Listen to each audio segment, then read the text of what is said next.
Joseph Kabila a dit attendre les 3 noms des préposés pour nommer le futur Premier ministre. À sa rencontre avec les évêques, le président leur a réitéré sa confiance pour poursuivre avec les bons offices. L'église ciblée par des méchants, Saint-Dominique à Limete a été profanée dimanche. Les images choquent l'humanité. Comment reconnaître le vrai billet de 5 000 francs, 10 000 francs et 20 000 francs congolais? La Banque centrale du Congo livre des indices. Antena, le journal, Sylvie Fortuné, Moula.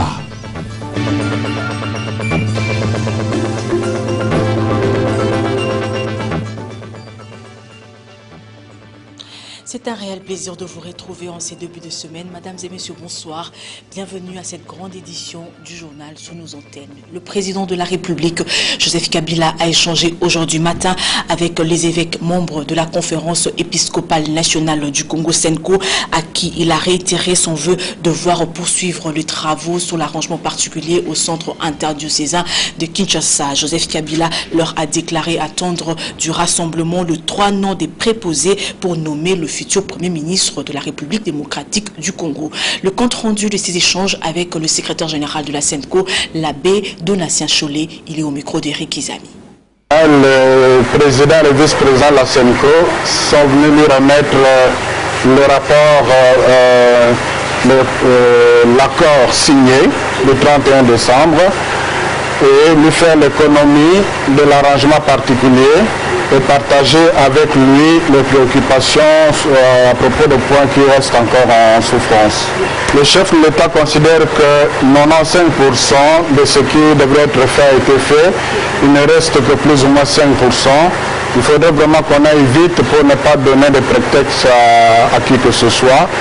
Je regrette qu'on complique les choses au niveau des modes de désignation, alors qu'il suffit d'amener 3 noms pour que lui puisse apprécier, évaluer dans le sens de l'accord. Et il estime que cette question pourra être facilement réglée si le rassemblement élisé choisissait un nouveau président du Conseil des sages. Ce serait en principe, selon l'accord, celui-là, son interlocuteur, qui devrait présenter les listes. Donc, son souhait, qui est le souhait de la SENCO, c'est que le rassemblement se donne le plus tôt possible.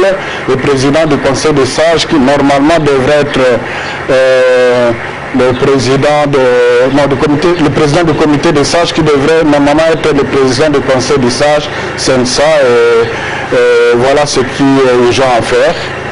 Nous espérons que si le président du conseil des sages du rassemblement est élu, les choses pourront bouger dans le bon sens. Mais considérant l'impatience de la population, aussi les évêques qui doivent se libérer d'une certaine façon, nous souhaitons que ce soit le plus tôt possible. Et après leur rencontre avec le président de la République, les évêques de la SENCO se sont rendus à Caritas Congo pour un atelier qui va durer près de 10 jours à Kinshasa. Les évêques vont aussi évaluer leur mission de bons offices auprès des acteurs politiques RD congolais, dont Momat a pris part à la cérémonie d'ouverture suivante. Réunis à Kinshasa pendant près d'une semaine, dans le but de renforcer leurs capacités sur la gestion financière de leur diocèse, les évêques, membres de la SENCO, vont à cette occasion consacrer les 2 premiers jours de cet atelier pour évaluer leur mission de bons offices auprès des acteurs politiques depuis la signature de l'accord de la Saint-Sylvestre jusqu'à ce jour. Certes, l'accord a été signé, mais sa mise en application pose encore problème, reconnaît Monseigneur Marcel Outembi, président de la SENCO. Jusqu'à présent, il y a encore 4 points de divergence majeurs qui empêchent de conclure l'arrangement particulier devant permettre la mise en œuvre de l'accord de la Saint-Sylvestre. Les évêques ont aussi exprimé leur tristesse à la suite de la profanation de leurs églises et l'attaque de certaines communautés sur l'ensemble du pays. Nous pensons à Beni Butembo, qui ne cesse de compter des morts. Nous pensons à l'archidiocèse de Kananga, au diocèse de Mbujimai, Luisa et Luebo, qui sont sérieusement touchés par l'insurrection des adeptes de Kamina Sapu. À l'archidiocèse de Kinshasa, qui a connu des morts le 19 et 20 septembre, ainsi que le 19 et 20 décembre 2016, nous pensons aux diocèses de Kalemi et Kirungu et Manono qui sont régulièrement témoins du conflit sanguinaire opposant les Pygmées et les Bantous. Nous pensons aux diocèses de Boma, Matadi et Kisatu qui viennent d'être secoués par les militants de Bundu Diamayala. Quoi qu'il en soit, les princes de l'Église catholique sont déterminés à poursuivre leur mission prophétique, celle de rechercher la paix, la tolérance et l'amour du prochain. Et puis le pape François a appelé ce dimanche les autorités de la République démocratique du Congo à rapidement stabiliser la situation politique dans le pays, tout en condamnant particulièrement l'utilisation d'enfants soldats. À Kinshasa, la paroisse Saint-Dominique a été victime de vandalisme hier dimanche. Plusieurs dégâts matériels ont été enregistrés, ont été constatés par l'évêque auxiliaire, Monseigneur Kwa Mbamba, le bourgmestre et d'autres officiels et fidèles qui ont condamné ces actes. Patricia Amouli a fait ce constat pour vous. Ces images insupportables sont les résultats de la bêtise humaine. Il s'agit de la paroisse Saint-Dominique de Limité 13e rue à Kinshasa. Les fidèles en chemin pour la messe de 6h30 dimanche 19 février en sont tombés à la renverse. Les inciviques ont vandalisé l'extérieur et particulièrement l'intérieur de la paroisse où tout a été saccagé. Ils se sont mis à casser la grille d'entrée de l'église, mais leur cible c'était l'autel principal où on dit la messe. Ils ont complètement cassé l'autel, il n'y a plus rien. Ils ont renversé les tabernacles, ils ont cassé les deux grandes statues de la Vierge Marie. Ils ont renversé les espèces préparées pour la messe. Ils sont sortis, ils sont partis.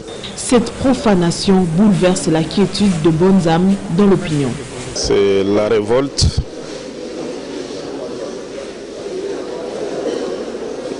Je manque de mots. Je manque de mots pour expliquer ce que je vois.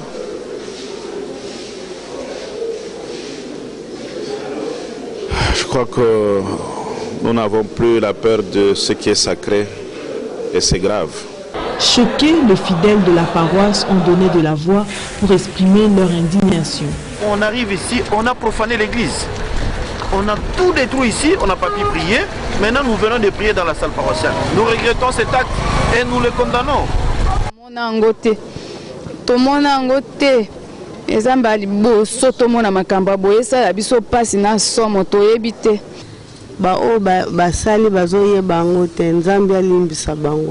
Malgré ces actes de vandalisme, la messe a quand même eu lieu à la grotte mariale, pas très loin de la 13e rue, toujours à Limité. 10e rue, la communauté de Père Oblat n'a pas été épargnée. Et face à la situation sécuritaire préoccupante en RDC et à Kinshasa en particulier, le cardinal Mosengo Passigna, archevêque de Kinshasa, a adressé un message pour inviter les uns et les autres à faire preuve de retenue à la suite des incidents survenus dans les églises catholiques de Kinshasa et dans les provinces. Suivant l'abbé Guilain Kapia, le chancelier, il est au micro, encore une fois de plus, de Patricia Amouli. Chers frères et sœurs, avec toute la nation et l'ensemble de notre peuple, nous nous inclinons devant la mémoire du président Étienne Tshisekedi, l'icône de la démocratie. Cependant, ces derniers temps, la situation sécuritaire reste préoccupante en RD Congo en général et à Kinshasa en particulier. Il y a un regain des peurs, des colères, voire d'incertitudes. Nous avons appris avec indignation, le samedi 18 février 2017, l'incendie d'une partie du grand séminaire de Malolé par des inciviques qui ont sémé la terreur chez les sœurs carmélites, voisines du dit séminaire à Kananga, dans la province du Kasaï central. On note aussi des propos discourtois à l'endroit des autorités de l'Église catholique, confère le passage des jeunes gens le mardi 7, le vendredi 10 et le samedi 11 février 2017 à l'archevêché de Kinshasa, créant ainsi une atmosphère de panique. De plus, le dimanche 19 février 2017, La paroisse Saint-Dominique de Limité a été visitée par une vingtaine de jeunes gens mal intentionnés. Ils ont profané l'église, ils ont renversé le tabernacle, l'autel a été sérieusement saccagé, des bancs ont été cassés, jusqu'à vouloir incendier l'église. Le dégât matériel est important. La communauté de Pères Oblats de la 10e rue résidentielle n'a pas été épargnée. Les actes de vandalisme enregistrés dans certaines paroisses et couvents de l'église catholique de Kinshasa le week-end dernier ont été condamnés par la population de Kinshasa. Cette dernière souhaite que les auteurs de ces actes soient poursuivis pour que ces genres d'actes ne se répètent plus. Les réactions ont été recueillies par Hugues Mutondula et Patricia Moulengo-Mbolekuni.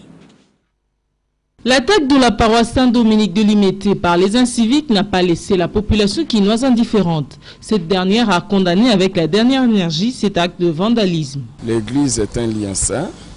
L'église ne doit pas être saccagée. Les gens qui ont saccagé l'église, ils ont quel objectif et c'est pour quelle affaire? Si c'est pour la politique, les politiciens sont là. Mais l'église, il n'y a rien. L'église, c'est d'abord... Il y a des problèmes que l'État ne peut pas trouver solution, mais l'Église trouve solution. Une église, dans des situations comme ça, on parle souvent, l'église, c'est quelque chose qui est au milieu de tous. On ne peut pas tolérer à une certaine qualité de gens s'attaquer à l'église, alors que si ce n'était pas l'église, dans la situation où nous nous trouvons aujourd'hui, on n'allait pas être dans le calme.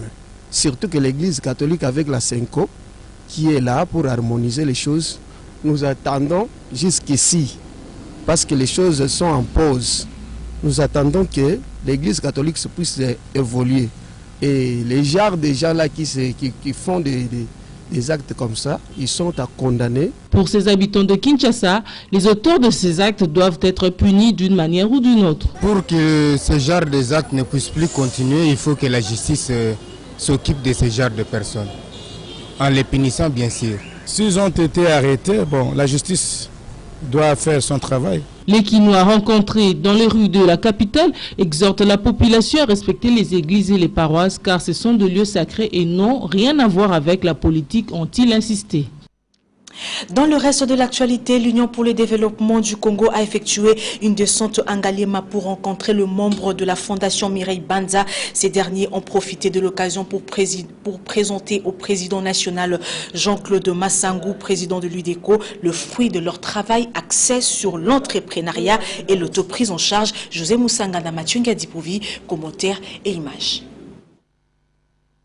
L'espace situé sur l'avenue Loya, dans la commune de Ngaliema, a été pris d'assaut par une multitude de membres de la Fondation Mireille Banza qui, du reste, ont compris que produire, consommer local et transformer sont là des termes qui sont d'usage dans la politique de l'Union pour le développement du Congo, tant prônée par son président national, Jean-Claude Massangou.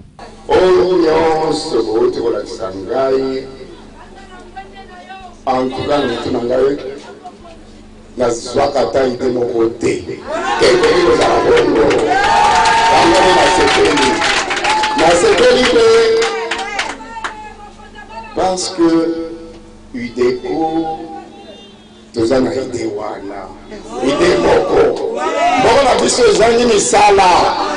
Mais bino pour la tous que boye bito créer misala wana. Cette politique d'entrepreneuriat est aussi le leitmotiv de la Fondation Mireille Banza qui a présenté les fruits de son travail. Il s'agit d'un amour politique qui a été, bien entendu, pu être constitué entre nous, la Fondation Mireille Banza et l'IDECO. C'est dans les soucis, bien entendu, des objectifs qui sont communs que nous avons dû sceller ces mariages-là.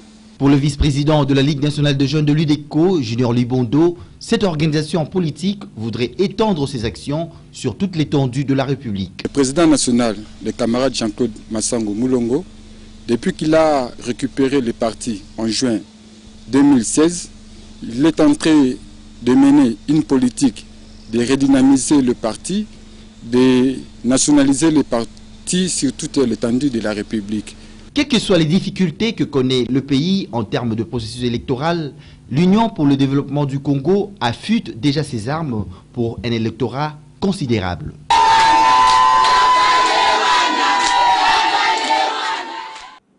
Sans être suffisamment informés, certains compatriotes refusent d'utiliser quelques billets de banque à valeur faciale élevée.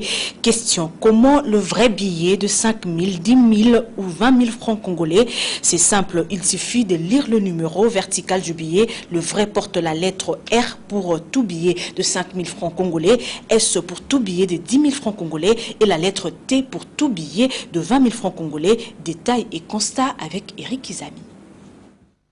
S'agissant de faux billets de banque qui ont été détectés sur le territoire national, des enquêtes approfondies sont en cours par le service de la Banque centrale du Congo en étroite collaboration avec les structures de l'État ayant pour mission de lutter contre la contrefaçon. En attendant la conclusion de ces enquêtes, la Banque centrale du Congo exhorte la population à la vigilance et demande à tout le point de vente de saisir le faux billet tout en ayant à l'esprit que le client peut être innocent, surtout de donner l'information à la police nationale. Pour permettre au public congolais et aux entreprises d'une part d'avoir une meilleure connaissance de vrais billets de banque et de pouvoir les distinguer de faux, et d'autre part de vérifier l'authenticité des billets de banque sans recourir à la police nationale, la Banque centrale du Congo invite la population à vérifier les éléments ci-après pour s'assurer que le billet est vrai. 1. Pour la numérotation verticale, s'assurer que le numéro commence par la lettre R pour le billet de 5 000 francs congolais, la lettre S pour celui de 10 000 francs congolais et la lettre T pour la coupure de 20 000 francs congolais. 2. Le numéro doit être indélébile. Il ne doit pas s'effacer au grattage avec le doigt, même lorsque votre doigt a été mouillé à l'eau. 3. L'effet caméléon sur tous les billets concernés. À côté du numéro vertical, il y a une pastille qui change de couleur suite à un léger changement de la position du billet à l'air libre. La Banque centrale du Congo invite la population au calme. Elle lui demande d'accepter le vrai billet après une vérification systématique. Et c'est aujourd'hui que Julien Paluku, gouverneur de la province du Nord Kivu, a lancé officiellement la semaine fiscale sur l'ensemble de cette province. Brigitte Makuta. Le directeur général de la DGNK Nord Kivu, Pascal Seloukou Lamouindo, exhorte la population de la province à participer massivement au développement en payant sa taxe. Monsieur le gouverneur de la province du Nord Kivu, l'honorable docteur Julien Paluku Kaunga, dans sa vision globale d'amener notre pays et fils de la province à participer activement au développement de leur province en adoptant des moyens financiers conséquents par le paiement de leurs impôts et taxes. Ici, l'État et le gouverneur des provinces, vice-gouverneur, président de l'Assemblée provinciale, le ministre, de payer leurs impôts et taxes, qui est une preuve de civisme.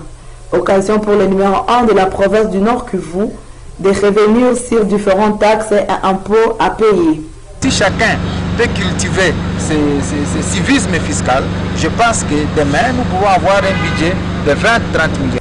Signalons que cette semaine fiscale 4e édition dure 6 jours, soit du 20 au 26 février 2017 sur toute l'étendue de la province du Nord Kivu.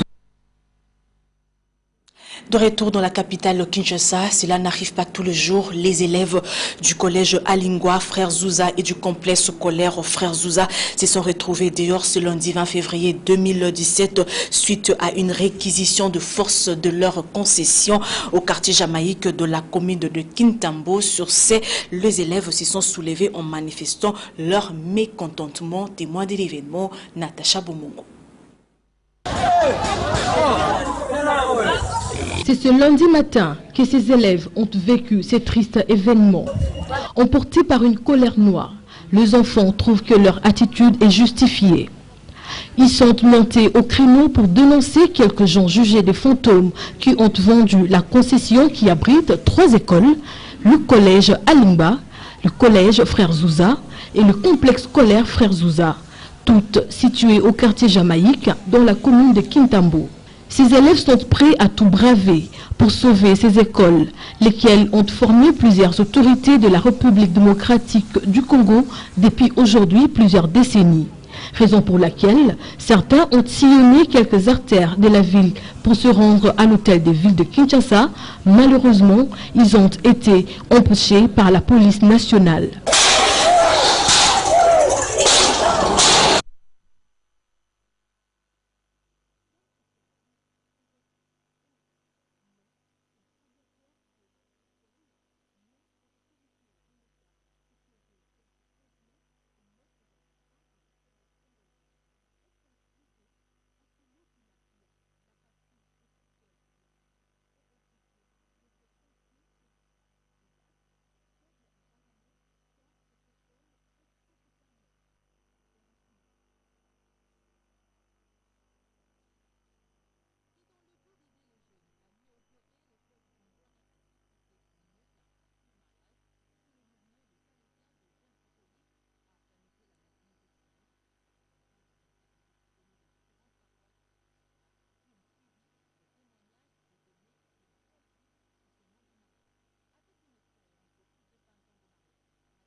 L'ancien président du MIEC a pour sa part invité les jeunes gens à considérer le mariage comme une vraie vocation et un appel des dieux. Comme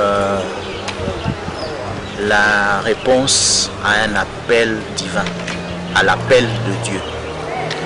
Et cet appel nécessite une préparation.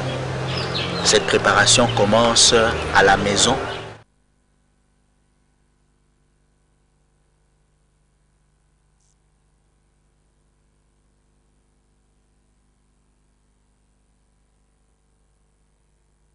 Commence dans la famille. Tous les faits et gestes qui sont posés doivent être pris en compte. Après le partage d'expérience avec le vieux, les jeunes ont de la matière, un background solide qui les aiderait dans le futur si jamais ils s'engageaient véritablement dans le domaine du mariage.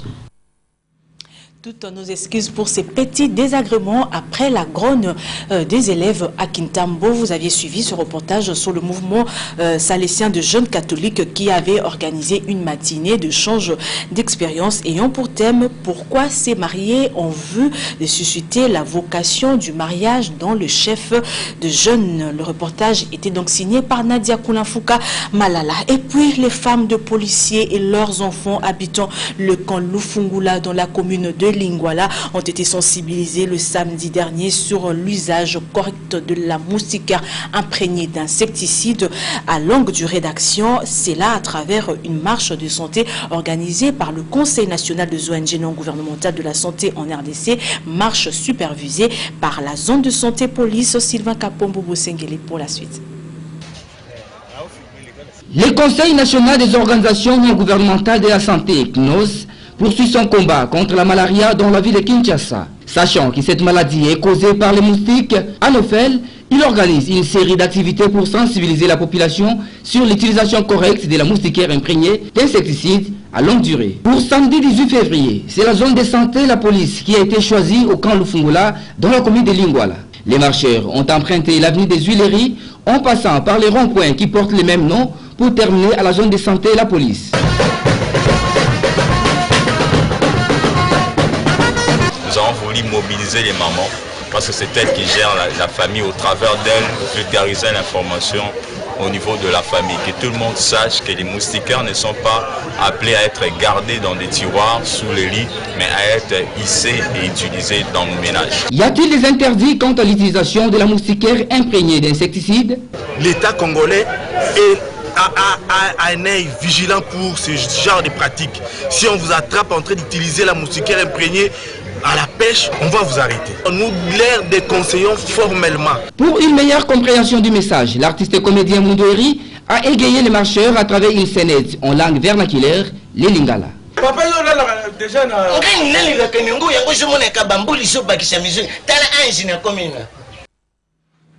Depuis près de 6 mois, un Congolais vivant à Cape Town, en Afrique du Sud, en la personne de Alain Wanjo, a disparu pour sa famille. Il serait incarcéré en Chine, à Guangzhou, où il se serait rendu en mission de service. Son oncle est au micro de Juzen Belebele et dans Moumat.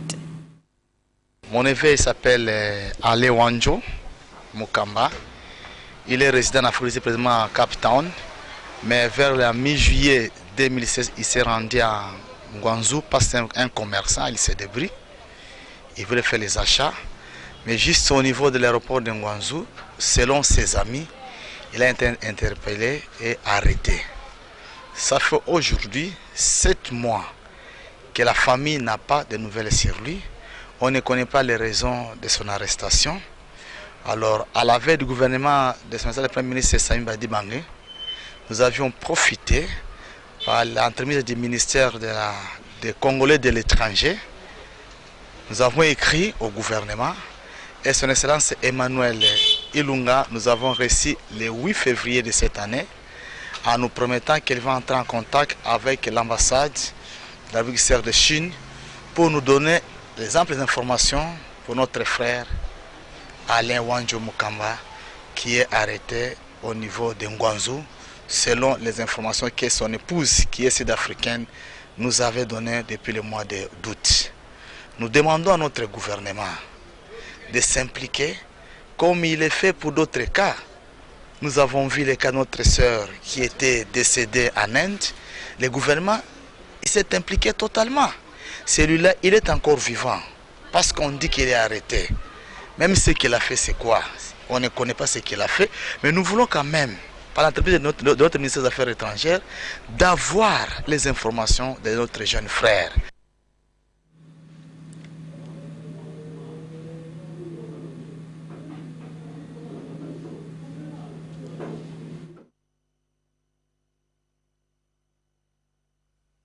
À la résidence de l'ambassadeur américain de Bruxelles, Mike Pence a d'abord rencontré Federica Mogherini, la responsable de la diplomatie de l'Union européenne. Un bref passage pour la photo, un léger sourire, un petit déjeuner, et voilà déjà le vice-président en route pour le Conseil européen. Donald Tusk l'accueille sur le tapis rouge. Une nouvelle photo pour la postérité, un brin crispé celle-là. Il faut dire que le président du Conseil a rappelé que l'entente entre l'Europe et les États-Unis est indispensable pour la stabilité du monde.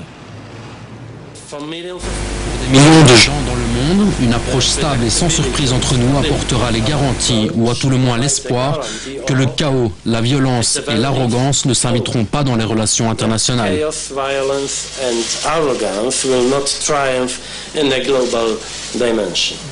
Et par rapport à ces inquiétudes légitimes, Mike Pence s'est voulu évidemment rassurant.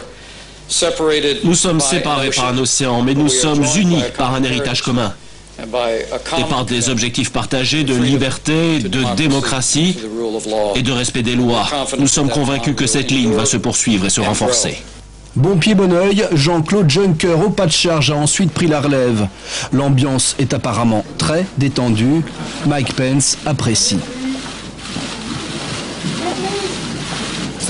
Merci infiniment pour votre accueil chaleureux. C'est un privilège pour moi d'être ici et de vous apporter les amitiés du président Trump. Le président de la Commission montrera les 2 drapeaux au vice-président américain comme pour lui rappeler que l'Europe se méfie des déclarations isolationnistes et nationalistes du nouveau président Trump. C'est également le message transmis par la Belgique hier soir. La Belgique qui, après la rencontre, s'est dite en partie rassurée. Le vice-président a surtout rappelé un soutien à l'Union européenne. Et donc j'espère qu'on va pouvoir travailler dans ce sens.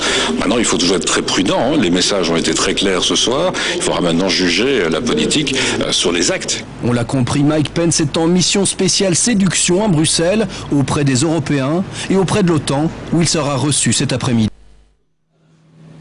Le vice-président des États-Unis d'Amérique, Mike Pence, en visite officielle en Europe. Place maintenant à la lecture de journaux parus dans la capitale ce lundi. C'est dans une sélection et un commentaire de Dans Moumat, revue de presse.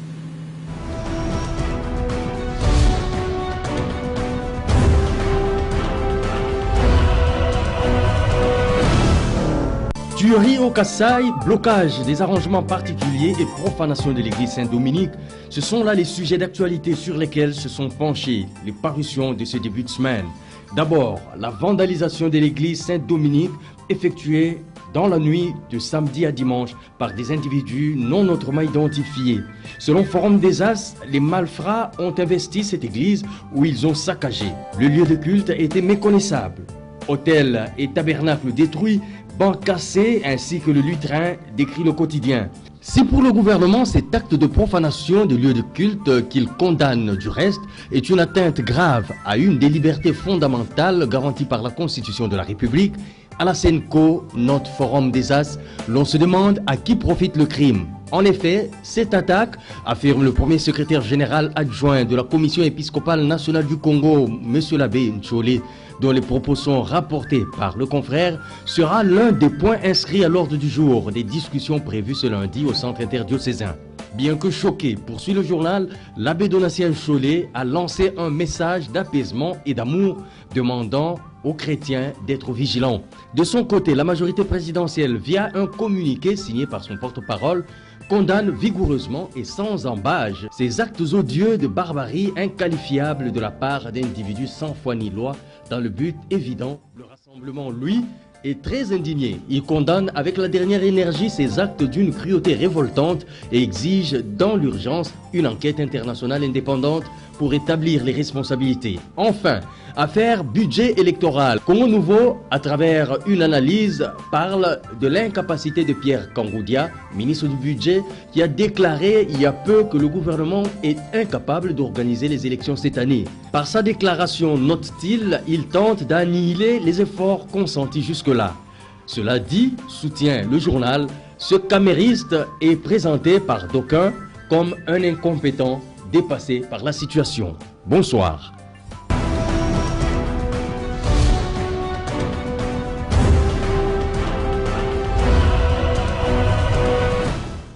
Les journaux ont été sélectionnés et commentés pour vous par Polydor Ngaziami. Mesdames et messieurs, ce journal est terminé. Merci à vous tous qui l'avez reçu chez vous. Ces remerciements, c'est au nom de Claude Toumba, le réalisateur, et Patrick Borel Mukendi, chef d'édition. Le prochain, c'est demain, dès 10h. Vous retrouverez José Moussangana. Vous suivrez ce journal en rediffusion à minuit et à 7h30. Portez-vous bien d'ici là et très bonne suite de programmes sur nos antennes. Bonsoir.